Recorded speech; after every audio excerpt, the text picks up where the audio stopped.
다 같이 주악에 맞추어서 묵상 기도하심으로 고대도 선교센터 예배를 드리겠습니다.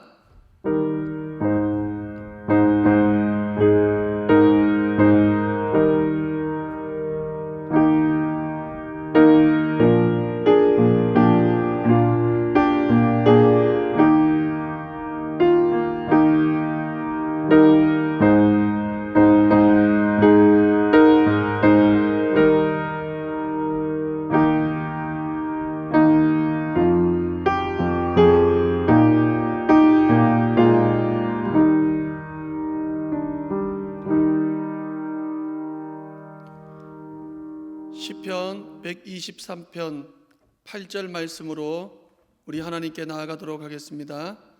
우리의 도움은 천지를 지으신 여호와의 이름에 있도다.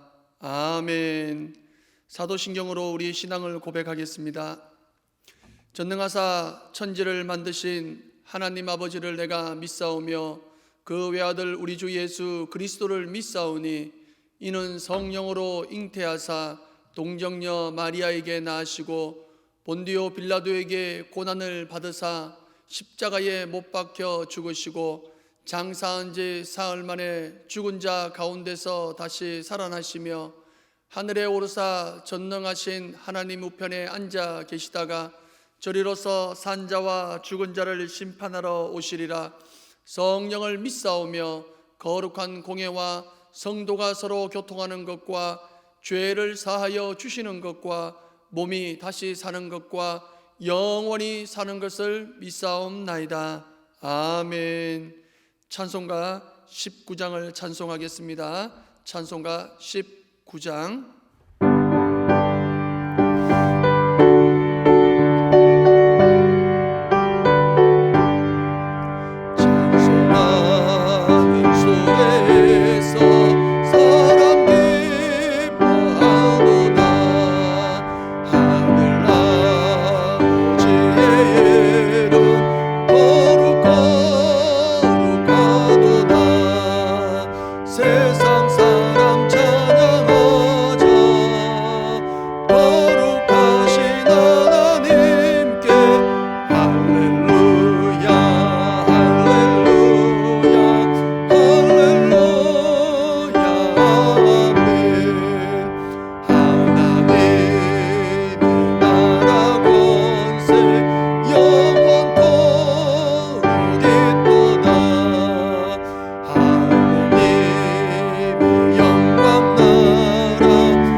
오늘 이 거룩한 주일에 우리 고대도 성도님들에게 주시는 하나님의 말씀을 보도록 하겠습니다.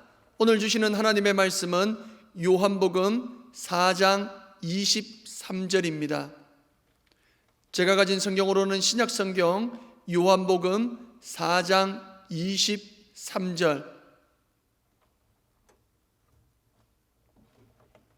신약성경 148쪽에 있습니다. 우리 다 찾으신 줄 알고 앞에 있는 화면을 참조하면서 함께 소리내어 읽겠습니다. 하나님의 말씀입니다. 아버지께 참되게 예배하는 자들은 영과 진리로 예배할 때가 오나니 곧 이때라. 아버지께서는 자기에게 이렇게 예배하는 자들을 찾으시느니라. 아멘. 오늘은 요한복음 4장 23절의 말씀으로 예배하는 자를 찾으시는 하나님이라는 말씀으로 함께 하나님의 은혜 속에 나아가도록 하겠습니다. 하나님은 살아계십니다. 하나님은 살아계시기 때문에 우리의 모든 환경과 우리의 모든 여건과 우리의 모든 상황을 하나님은 보시고 계십니다. 그렇기 때문에 우리가 어떤 모습으로 하나님 앞에 나아가게 될지, 또 어떤 모습으로 하나님 앞에 서 있는지를 하나님은 모든 것들을 다 아시는 분이시라는 사실입니다. 그렇기 때문에 하나님은 모든 모습들 가운데 하나님은 찾으시는 이가 있는데, 그 찾으시는 이가 누구시냐? 바로 오늘 우리가 함께 말씀을 나누었던 예배하는 자를 하나님은 찾으신다라는 것입니다. 그렇기 때문에 우리는 하나님 앞에 드려지는 이 예배가 얼마나 중요하고 또 얼마나 하나님 앞에서 온전하게 드려져야 되는지를 우리는 알 수가 있는 것입니다. 어느 한 나라에 한 임금님이 살고 있었습니다. 이 임금님은 세상에 있는 모든 것들을 마음만 먹으면은 다 가질 수 있고 볼 수 있다라고 생각하는 욕심쟁이였습니다. 그런데 세상에 있는 모든 것들을 다 이 임금은 체험하고 그리고 경험하고 그리고 그 모든 것들을 누렸지만은, 그러나 아직까지 뭔가 아쉬운 마음이 드는 거예요. 그것이 무엇인고 하니 바로 하나님을 만나질 못했다라는 것입니다. 많은 사람들이 하나님은 살아계시고 또 하나님은 존재하고 있다는 사실들을 어렴풋이 틈틈이 들었던 이 왕은 이제는 그 하나님을 만나기를 원하는 것입니다. 그 하나님을 보기를 원하는 것입니다. 그래서 신하들을 모았습니다. 그러면서 전국 곳곳에 방을 붙여서 자신에게 하나님을 보여주는 자에게는 어마어마한 상급을 내리겠노라고 그렇게 광고를 내었습니다. 그랬더니 이 임금님 앞에는 많은 사람들이 몰려왔습니다. 권력자, 현자, 승직자, 마술사, 그리고 또한 요술사까지, 그리고 또한 무당들까지라도 모두 다 모여서 그 앞에 하나님의 살아계심을 알려주려고 그렇게 몸부림쳤지만은 아무도 이 왕의 마음을 시원케 하지를 못했습니다. 그러는 가운데 이 왕은 고민에 빠졌습니다. 도대체 하나님은 살아계시다라고 얘기하는데 그 살아계신 하나님을 나에게 보여줄 수 있는 사람이 이렇게 이 땅에 없느냐라고 말입니다. 그러는 가운데 어느 날 한 신실한 목동이 왕에게 찾아왔습니다. 그러면서 이 목동은 왕에게 이야기합니다. 왕이시여, 만약 왕께서 하나님을 만나기를 원한다면 저의 말을 들어주십시오. 제가 하시라고 하시는 대로 순종한다면 하나님을 볼 수 있을 것입니다 라고 얘기했습니다. 그랬더니 이 왕은 흔쾌히 그 물음에 답했습니다. 그랬더니 이 목동은 그 왕을 모시고 넓은 들판으로 나갔습니다. 그러면서 이 왕에게 얘기합니다. 왕이시여, 저기 저 하늘에 떠 있는 저 태양을 한번 바라보십시오 라고 얘기했습니다. 그랬더니 왕이 눈을 들어 태양을 보려고 했으나 그 태양의 찬란한 광채 때문에 눈이 부셔서 도저히 그것을 볼 수가 없는 거예요. 아무리 보려고 애를 쓰고 애를 썼지만은 눈이 시리고 눈물이 났어. 더 이상 보았다가는 자신의 눈이 멀 것 같아. 눈을 보지 못하고 도리어 이 목동에게 호통을 치는 것입니다. 도대체 너는 무슨 심정으로 나에게 저 태양을 바라보라고 하느냐? 내가 장님이 되기를 바라느냐? 라고 호통을 쳤더니 이 목동은 얘기합니다. 아닙니다, 왕이시여. 저 태양은 하나님께서 만드신 피조물 중에 하나일 따름입니다. 만약 그것을 볼 수 없어 그렇게 눈이 시리고 눈물이 난다라면은 어찌 그 연약한 눈으로 하나님을 볼 수 있겠습니까? 하나님은 다른 눈으로 찾으셔야 됩니다 라고 말씀했어요. 그랬더니 이 임금은 고개를 갸우뚱거리며 이 목동에게 또 묻습니다. 그렇다면 하나님 이전에는 무엇이 있었느냐? 라고 묻자 이 신실한 목동은 그럼 임금님 수를 세어 보십시오. 하나, 둘, 셋, 넷이라고 이 임금은 수를 세기 시작하자 신실한 목동은 아닙니다 왕이시여, 그렇게 숫자를 세지 마시고 그 하나 이전에 무엇이 있었는지를 세어 보시라는 것입니다. 그랬더니 이 왕이 또한 벌컥 화를 내면서 어떻게 그렇게 할 수 있느냐? 하나 이전에는 아무것도 없는데 이놈이 나를 농락하느냐? 라고 그렇게 호통을 쳤습니다. 그랬더니 이 신실한 목동은 그렇습니다. 하나님, 이전에는 아무것도 없습니다. 임금님 이걸 아셔야 됩니다. 하나님 이전에 무엇이 있다라고 한다면 하나님은 결코 존재하는 분이 아니시기 때문에 하나님 이전에는 아무것도 없습니다라고 말씀을 올려드렸습니다. 그러자 임금은 마지막으로 그렇다면 하나님이 무슨 일을 하고 계시느냐?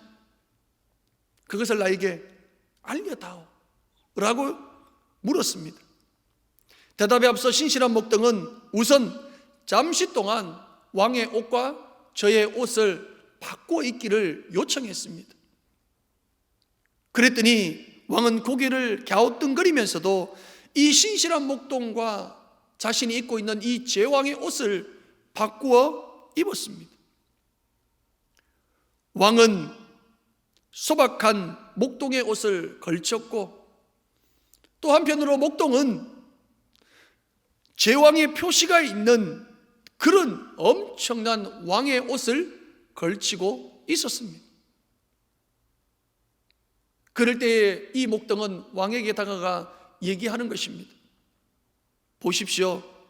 하나님은 이렇듯 한 사람을 왕자에 앉히시고 다른 사람을 아래로 내려가도록 하고 계십니다 라고 말씀을 올려드렸더니 잠시 생각에 잠겨 서 있던 임금님은 그제서야 만족한 미소를 저으며 고개를 끄덕이면서 그래, 목동 너의 말이 맞다 라고 인정을 하는 것이었습니다. 그렇습니다 여러분. 많은 사람들이 하나님을 찾아 헤매고 있습니다. 돈에서 하나님을 찾으려고 하고 명예에서 하나님을 찾으려고 그러고 권력에서 하나님을 찾으려고 하고 자녀에게서 하나님을 찾으려고 하며 또한 가정의 행복과 가정의 건강 속에서 하나님을 찾으려고 하는 우리의 모습들을 우리는 너무나도 쉽게 바라본다라는 것입니다. 그러나 여러분, 결탄코 무한하신 하나님을 그곳에서는 찾을 수가 없다라는 거예요. 그분의 영광이 너무 크고 놀라워 미천한 우리로서는 감히 하나님 앞에 나아갈 수가 없습니다. 그러나 하나님은 자비와 긍휼이 크시기 때문에 우리에게 유일한 만남의 장소를 허락해 주셨습니다. 그 어느 곳에서 존재하지 않는 그 하나님, 그 어느 곳에서 머물지 않는 그 하나님이 미천한 우리와 만나기 위한 하나의 장소를, 하나의 공간을 하나님 허락해 주셨는데 그것이 어디냐? 바로 예배의 장소요, 예배의 공간이라는 것입니다. 예배 속에서 하나님을 만나고 예배 속에서 하나님의 크고 높으심을 찬양하며 예배 속에서 우리의 무거운 짐을 벗을 수가 있도록 하나님은 허락해 놓으셨다라는 것입니다. 여러분, 이 세상에 예배만큼 가장 거룩하고 존귀하고 아름다운 것은 없습니다. 왜냐하면 하나님이 우리 인간을 찾으시는 시간이요, 하나님이 우리 인간과 만나는 시간이기 때문에 가장 거룩하고 가장 아름답고 가장 존귀한 시간이라는 것입니다. 그런데 언제부터인지 우리의 예배가 붕괴되고 있는 느낌이 들 때가 참 많이 있습니다. 어느 목사님의 말처럼 예배를 올려드리는 것이 아니라 예배를 견디는 모습 속에 우리가 있다라는 것이에요. 여러분, 특별히 이 2020년도를 맞이하면서 우리는 많은 꿈과 그리고 많은 소망을 가지고 이 한 해를 시작했습니다. 그런데 예기치 않는 이 코로나 바이러스로 인하여서 우리가 가지고 있는 모든 계획들, 우리가 가지고 있는 그 꿈들이 하나씩 무너져 내리더니 이제는 우리가 한 번도 경험하지 못했고, 이제는 우리가 한 번도 보지 못했고, 우리가 한 번도 상상해 보지도 못했던 그 일들이 우리의 일상의 삶들 속에서 나타나기를 시작하는 것입니다. 그런 가운데 무엇마저 무너져 버렸습니까? 예배마저 무너지는 그런 일들이 우리 가운데 일어나게 되었다라는 것이에요. 여러분, 예배는 견디는 것이 아니라 예배는 드리는 것입니다. 여러분이 코로나 바이러스로 인하여서 우리가 예배의 중요성을 다시 한 번 더 우리는 깨달아야 될 줄 믿습니다. 이 예배를 통하여서 우리가 어떻게 하나님 앞에 서 있어야 되는지를 우리는 깨달아야 된다는 것입니다. 그럼 하나님을 예배하는 것이 얼마나 중요한지에 대해서 우리가 함께 말씀을 나누도록 하겠습니다. 신구약을 보면은 예배는 가장 중요한 일이라는 것을 우리는 확신합니다. 이것은 하나님의 백성의 첫 번째 가는 그리고 궁극적인 소명이기 때문에 그렇습니다. 아벨은 그가 자기 양떼 중에서 가장 먼저 난 양새끼를 번제로 하나님께 올려드릴 때에 예배의 중요성을 알았습니다. 또한 하나님께서는 모세에게 자신을 예배하기 위하여 그 백성을 놓아줄 것을 바로에게 요구하라고 지시했습니다. 우리 출애굽기 4장 22절에서 23절의 말씀을 우리가 함께 보도록 하겠습니다. 출애굽기 4장 22절에서 23절 우리 다 같이 읽습니다. 너는 바로에게 이르기를 여호와의 말씀에 이스라엘은 내 아들 내 장자라. 내가 내게 이르기를 내 아들을 놓아서 나를 섬기게 하라 하여도 내가 놓기를 거절하니 내가 내 아들 내 장자를 죽이리라 하셨다 하라 하시니라 라고 되어 있습니다. 여러분, 출애굽의 목적이 자유국가 건설에 있는 것이 아닙니다. 여러분, 단순히 노예로 묶여져 있던 이 이스라엘 백성들이 하나의 자유를 찾기 위해서 떠나가는 그 길이 아니라는 것이에요. 이 출애굽의 목적은 제사, 즉 예배의 공동체 건설에 있다라는 사실들을 우리는 아셔야 됩니다. 우리가 방금 읽었던 말씀들처럼 나를 섬기게 하기 위하여 이들을 놓아주라는 것이었습니다. 여러분, 이스라엘 자손에게 하나님께서 주신 10계명 중에 첫 번째 계명이 예배에 관한 것입니다. 우리 신명기 5장 6절에서 7절의 말씀을 한번 볼까요? 다 같이 한번 읽겠습니다. 나는 너를 애굽 땅에서 종되었던 집에서 인도하여 낸 너희 하나님 여호와라. 나 외에는 위하는 신들을 내게 있게 말지니라 라고 말씀하고 있습니다. 나 외에는 다른 신들을, 나 외에는 위하는 신들을 이라고 얘기하고 있습니다. 여기에 다른 신들 위하여는 제사, 즉 예배 행위를 얘기하고 있는 것입니다. 내가 너희들을 인도하여 냈으니 이제는 나 외에 다른 신들을 섬기지 말라, 다른 신기들을 예배하지 말라는 것입니다. 오직 여호와 하나님만을 예배하는 자들이 되오라고 그렇게 말씀하고 있는 거예요. 우리 10계명 중에 네 번째 계명도 마찬가지입니다. 첫 번째 계명과 연관되어져서 안식일을 지켜 거룩하게 하라라고 이렇게 말씀을 하고 있는 거예요. 신명기 5장 12절의 말씀 속에 있는 것들은 안식일을 거룩하게 지키라라고 말씀을 하고 있습니다. 여러분, 안식일을 거룩하게 지키는 최상의 방법이 무엇이냐? 그것이 바로 제사 및 예배라는 사실이에요. 안식일을 거룩하게 지키기 위해서 우리는 예배를 드려야 된다는 겁니다. 누가복음 10장 41절에서 42절의 말씀을 보게 되면은 주께서 대답하여 가라사대 마르다야 마르다야 내가 많은 일로 염려하고 근심하나 그러나 몇 가지만 하든지 혹 한 가지만이라도 족하니라. 마리아는 이 좋은 편을 택하였으니 빼앗기지 아니하리라 하시니라 라는 말씀이 있습니다. 이 말씀 또한 신앙생활의 우선순위가 마르다의 분주한 봉사보다는 마리아의 예배 가운데 있다는 사실들을 우리에게 말씀하고 있는 거예요. 여러분, 그렇기 때문에 우리는 예배가 얼마나 우리의 삶 속에 중요한가를 이렇게 성경의 여러 군데를 통하여서 말씀하고 있는데, 특별히 우리 누가복음 10장 41절에서 42절의 말씀을 바라보면서 예배가 얼마나 더 중요한지를 다시 한 번 더 우리가 살펴보도록 하겠습니다. 오늘 본문에 나와 있는 이 마리아의 행동은 예배를 상징하는 행동입니다. 가난한 자들을 위한 봉사가 아니었던 것입니다. 그에 반해 마르다의 행동은 사역을 의미하고 있습니다.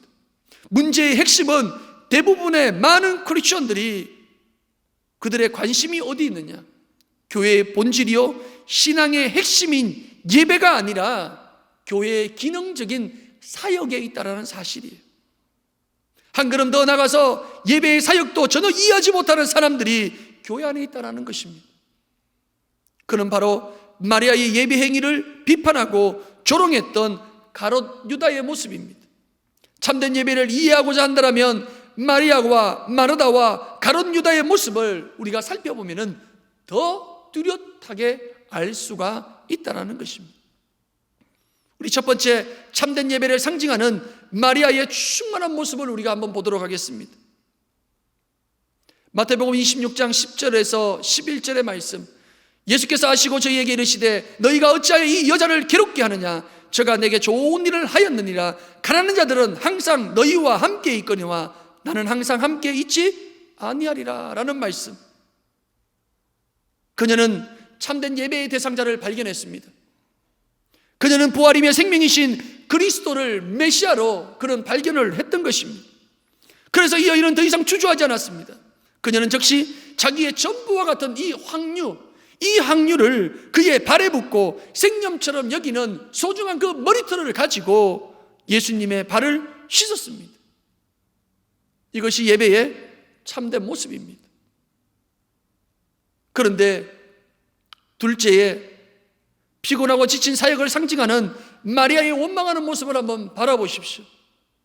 누가복음 10장 40절, 마르다는 준비하는 일이 많아 마음이 분주한지라 라고 말씀하고 있습니다. 이것이 바로 예배의 감격을 상실한 사역을 설명해 주는 말씀입니다. 피곤하게 일만 생각했던 마리아는 예배하는 마리아가 몹시 불만이었습니다. 그렇기 때문에 자신이 분주한 그 일들로 인하여서 예배하는 자인 마리아를 끌어당기려고 했을 때 예수님은 그것을 허용하지 않았다라는 사실이에요. 마지막으로 참된 예배를 비판하고 조롱하는 가롯 유다의 불쌍한 모습을 한번 보시기 바랍니다. 그런 예배도 사역도 전혀 이해하지 못하는 사람이었습니다. 이들은 가난한 자를 생각하고 억눌린 자들을 대면한다라고 하는 그러한 자들이었습니다. 그들은 사회 정의를 외치기도 하고 선언문을 채택하기도 합니다. 그러나 그들은 예수님과 전혀 상관없는 일을 하고 있는 것입니다. 또한 교회로 하여금 바쁘게 만들고 또한 병들게 하고 열매를 거두지 못하게 하는 요인이 되게끔 하고 있다라는 것이에요. 예수님과 아무런 상관이 없는 별개의 모습으로 그의 삶을 살아가고 있고 그의 일들을 행하여 있고 그의 모습들을 가지고 있는 자들이 바로 가롯 유다의 모습입니다. 그러기에 예수님께서는 마태복음 26장 10절과 11절에 그들을 꾸짖었던 것입니다. 여러분, 예배 없는 사역은 뿌리가 없는 나무와 같다라는 것입니다. 예배란 인간이 하나님께 드릴 수 있는 최상의 행동이며 최선의 가치라는 것입니다. 하나님께 드리는 예배보다 더 우선적이며 더 중요한 것은 없습니다. 인간은 하나님께 예배하며 찬양하기 위하여 태어난 존재입니다. 우리 이사야 43장 7절 말씀을 한번 보도록 하겠습니다. 다 같이 읽습니다. 무릇 내 이름으로 일컫는 자 곧 내가 내 영광을 위하여 창조한 자를 오게 하라. 그들을 내가 지었고 만들었느니라 라고 말씀하고 있습니다. 내 영광을 위하여 창조하였다 라고 하나님은 그렇게 말씀하고 있는 거예요. 우리 이사야 43장 21절의 말씀을 한번 더 보도록 하겠습니다. 다 같이 읽습니다. 이 백성은 내가 나를 위하여 지었나니 나의 찬송을 부르게 하려 함이니라 라고 말씀하고 있습니다. 이 또한 내가 나를 위하여 지었나니 뭐 하기 위해서요? 찬송을 부르게 하기 위해서. 찬송을 부르게 하기 위해서 저와 여러분들을 지었다라는 것입니다. 인간의 가장 큰 비극은 사업의 실패가 아닙니다. 인간의 큰 비극은 배를 타고 나가서 고기를 한 마리도 잡지 못하고 빈손으로 돌아오는 그것이 아닙니다. 가장 우리 인간들의 큰 비극은 이 땅에 태어난 이유를 전혀 모르고 살아가는 것입니다. 웨스트민스터 소열이 문답에 인간의 주된 목적이 무엇인가? 라는 물음이 있습니다. 이 물음의 답은 이에 대해 인간의 주된 목적은 하나님을 영화롭게 하며 그분을 영원토록 즐거워하는 것이다 라고 그렇게 말씀을 하고 있습니다. 어쩌면 간단한 대답이지만 아주 심오한 대답이 여기에 나와 있습니다. 이것이 하나님의 말씀의 계시와 지혜에 근거한 말씀이라는 거예요. 여러분, 우리 전도서 12장 13절의 말씀을 함께 보겠습니다. 다 같이 읽습니다. 일의 결국을 다 들었으니 하나님을 경외하고 그 명령을 지킬지어다. 이것이 사람의 본분이니라 라고 대답합니다. 이것은 조금만 생각하면 전혀 설명할 필요가 없는 대답이며 구절입니다. 하나님을 예배하고 그분을 영화롭게 하는 것, 그것이 바로 모든 인간의 주된 목적이라는 것입니다. 인간의 존재 목적은 하나님을 사랑하고 예배하는 것이라고 정확하게 성경은 우리에게 말씀하여 주고 있는 것입니다. 우리는 그 때문에 태어났습니다. 그 이유 때문에 위로부터 거듭났습니다. 그것 때문에 하나님께로부터 창조되었고 예수 그리스도에 의해 새롭게 된 자들이고, 그것 때문에 태초에 우리가 탄생이 되고 중생 거듭남이라는 재탄생이 있게 된 것이라는 겁니다. 이것은 또한 교회가 이 땅에 존재하게 된 원인이기도 합니다. 그 외에 다른 모든 것들은 두 번째나 세 번째, 아니 그 다음 순서로 물러나는 것이 맞는 것입니다. 그렇다면 이런 질문이 있을 수 있습니다. 예배만 드리면 답니까?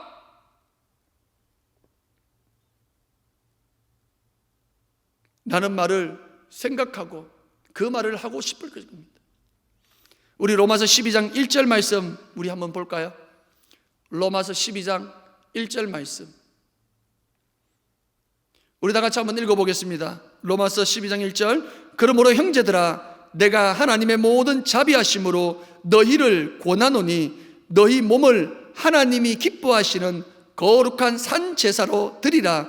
이는 너희의 드릴 영적 예배니라 라고 말씀하고 있습니다. 2절의 말씀에 또한 이렇게 되어 있습니다. 너희는 이 세대를 본받지 말고 오직 마음을 새롭게 함으로 변화를 받아 하나님의 선하시고 기뻐하시고 온전한 뜻이 무엇인지 분별하도록 하라라고 말씀하고 있어요. 이 말씀들을 잠시 한번 정리해 볼게요. 삶의 변화는 어디에서 오느냐? 오직 마음을 새롭게 함으로 가능하다는 말씀이 여기에 나와 있습니다. 그렇다면 마음을 새롭게 한다는 것은 어디에서 나오느냐라는 거예요. 그것은 하나님이 선하시고 기뻐하시고 온전한 뜻을 분별함으로써 가능하다는 것입니다. 그러므로 이 말씀에서 제일 중요한 것은 하나님이 선하시고 기뻐하시고 온전한 뜻을 분별하는 것입니다. 삶의 변화는 곧 하나님을 만나는 진정한 예배를 통하여 가능하다는 사실이에요. 우리가 기독교인으로, 우리가 크리스천으로 바르게 살아가는 몸으로 산 제사를 드리려면 하나님을 영적으로 바르게 예배하는 것이어야 한다는 것입니다. 그래서 사도 바울은 기독교인의 실천적 삶을 예배의 연장선상에서 가능한 삶으로 생각하여 이 말씀을 우리에게 강조하고 있는 거예요. 예배의 회복을 통하여 삶이 회복되는 것이지, 삶의 회복을 통하여서 예배가 회복되는 것은 결코 아니라는 사실입니다. 힘듭니까? 어렵습니까? 가슴이 답답하십니까? 삶이 잘 풀리지 않습니까? 가정에 뭔가 모르게 막혀있는 부분들이 있습니까? 자녀들이 문제입니까? 그렇다면 여러분, 예배를 회복하십시오. 이 코로나 바이러스가 더욱더 우리를 엄침하게 다가오고 우리를 우는 사자와 같이 삼키려고 할 그때에 여러분, 우리는 가장 먼저 회복해야 될 것이 있다면 바로 예배입니다. 예배입니다, 여러분. 이럴 때일수록 우리는 물러서지 말아야 합니다. 현장 예배든 온라인 예배든 어느 곳에 있든지 간에 하나님의 이름을 가지고 우리는 예배하며 하나님 앞에 서 있어야 됩니다. 인간의 행위 가운데 가장 아름답고 고상하고 거룩한 것이 있다면 그것은 바로 하나님 앞에 경건한 마음으로 예배하는 것입니다. 가장 중요하고 우선적인 일이 있다면 그것 또한 살아계신 하나님 앞에 진실된 마음으로, 경건한 마음으로 예배하는 것입니다. 왜냐하면 예배를 통하여 인간이 인간 이상의 세계에 접근하며 가장 아름다운 인간의 원천의 모습으로 돌아갈 수 있기 때문입니다. 우리의 중심이 바르게 하나님께 드려지는 예배, 마지막 같은 정성으로 드려지는 예배를 통하여서 우리는 바른 신앙의 자세와 하나님의 약속된 축복을 바라볼 수 있다는 것이죠. 이제는 우리가 어렵고 힘든 사람에게 권하는 말로 예배 똑바로 드려야 됩니다. 예배 드린 것처럼 살아가십시오 라고 우리는 권면하며 그들을 인도해야 된다는 것입니다. 예배는 단순한 종교의식이 아닙니다. 예배는 하나님의 영광에 압도된 영혼들의 반응인 것입니다. 예배는 하나님을 만나는 사건이요, 예배는 하나님의 임재를 경험하는 사건입니다. 그러므로 예배의 사건이 일어나는 곳에는 하나님의 특별하신 임재가 나타나는 것입니다. 그래서 예배는 우리의 인격이, 가치관이, 삶이 변화되어지는 사건인 것입니다. 오늘날 우리는 진정으로 예배드리는 이곳에 하나님이 임재하신다는 사실을 믿고 예배를 드려야 하는 것입니다. 예배를 통하여 하나님이 치유하시는 역사를 경험하셔야 합니다. 또한 예배를 통하여 우리의 상한 영혼을, 악한 감정을, 낙심한 마음을 고쳐주시고 어루만져 주시는 하나님을 경험하셔야 된다는 것이에요.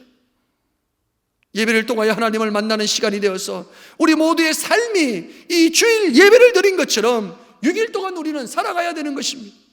아니, 6일 동안이 주의 날, 이 예배의 완성이고 새로운 힘을 받는 날들이 되어야 하는 것입니다.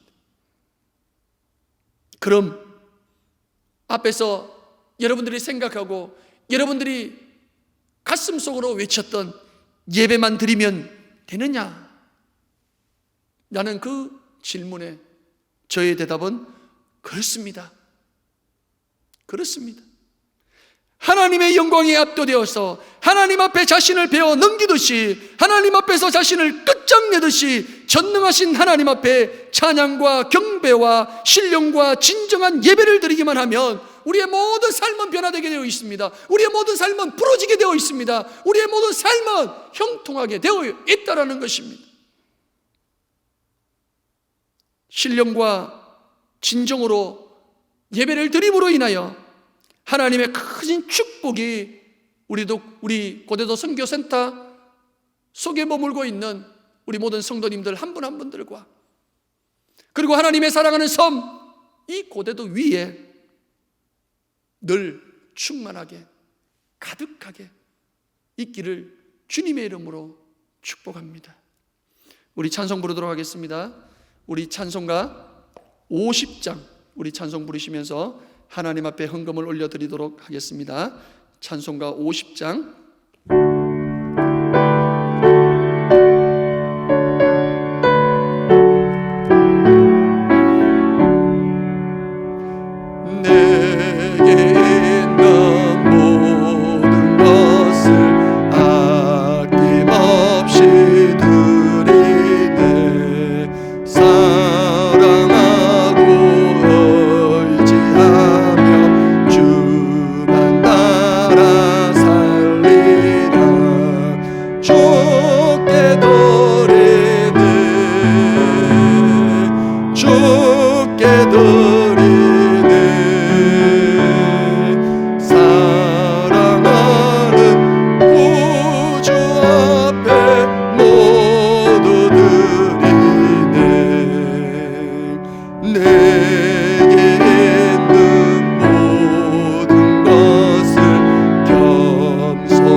함께 기도하도록 하겠습니다. 하나님 아버지 참 감사합니다.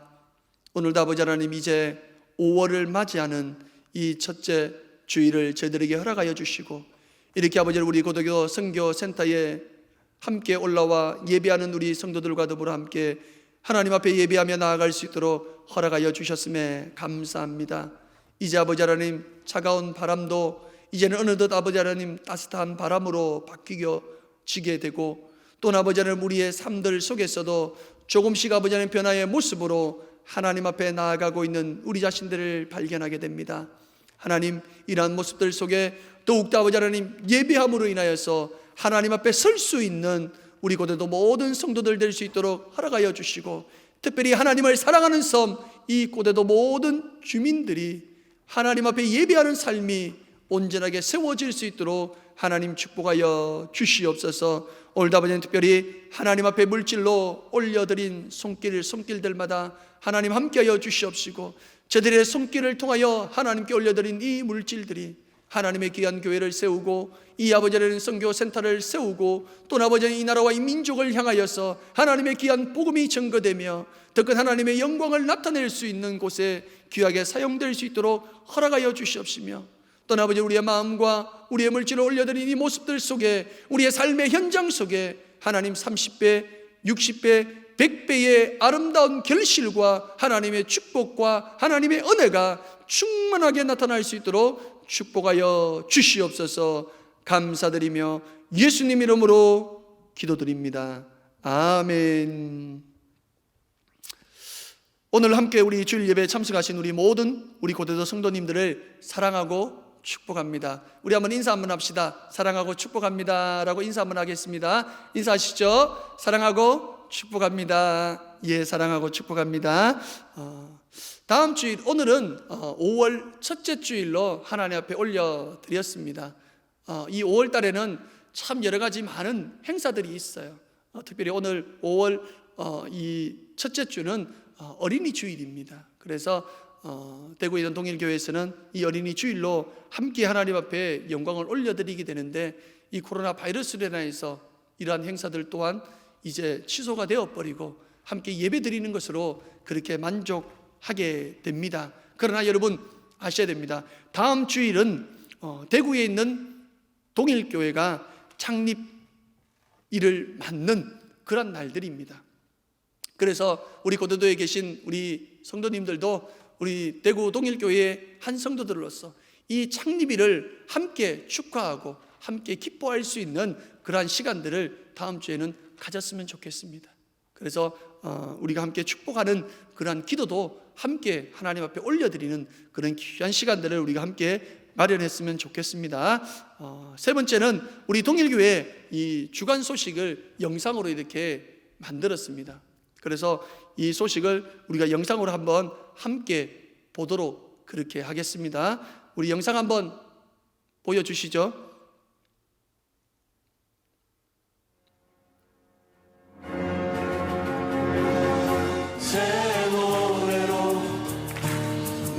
교회 방역 대책 제3단계에 따라 다음 사항을 준수해 주시기 부탁드립니다.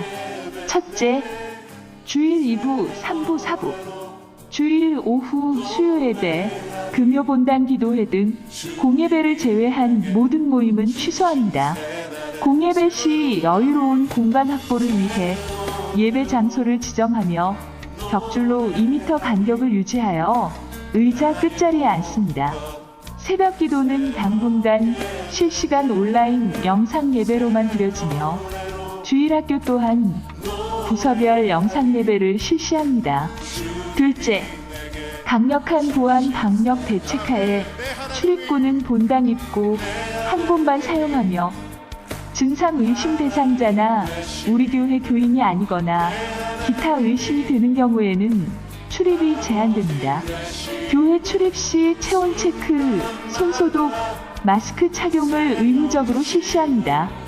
셋째, 현장 예배와 동시에 진행되는 실시간 온라인 예배는 동일TV 유튜브 사이트에서 참여하실 수 있습니다.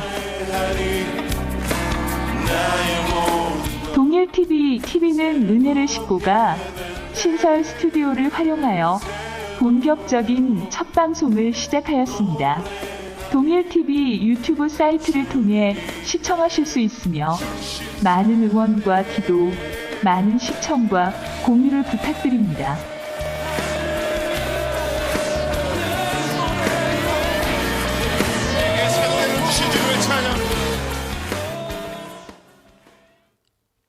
예, 저희 동일교회에서 주간 소식을 이렇게 영상으로 담았습니다. 특별히 주목해야 될 것은 이제 이 내륙 지역, 대구 경북 지역에 코로나 바이러스가 많이 좋아졌습니다.